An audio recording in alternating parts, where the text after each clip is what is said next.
les romans ne commencent pas de la même façon. Et certains types d'incipit sont beaucoup plus dangereux que d'autres.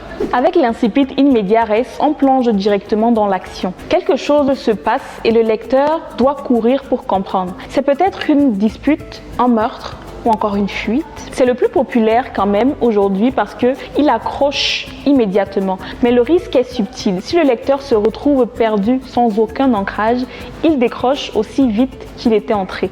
Avec l'incipit descriptif, on découvre d'abord un lieu, une époque ou une atmosphère. C'est beau, ça pose un univers. L'exemple que j'aime citer, c'est Les bouts de bois de Dieu d'Ousmane Sembène. La chaleur écrasante du Sénégal, la poussière, le bruit des rails, la vie des quartiers ouvriers. Sembène sait que son roman est politique avant d'être personnel. Son décor, c'est déjà son argument. Mais si la description n'a pas de tension, elle devient une carte postale belle et ennuyeuse. L'incipit énigmatique commence par une absence, une information manquante ou une phrase dont on ne comprend pas encore le sens. L'une des ouvertures les plus citées au monde est « Longtemps je me suis couché de bonne heure » de Proust. 7 mots, aucune action et pourtant une présence immédiate, une voix et une question.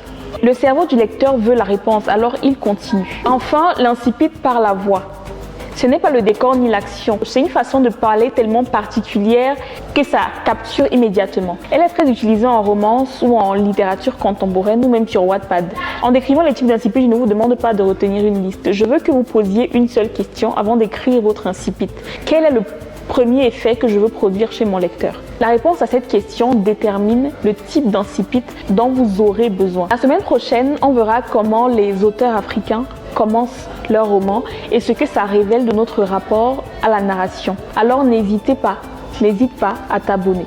Quel type d'incipit tu utilises dans tes écrits? In media res, la voix, balance en commentaire et laisse un like si tu as apprécié cette vidéo.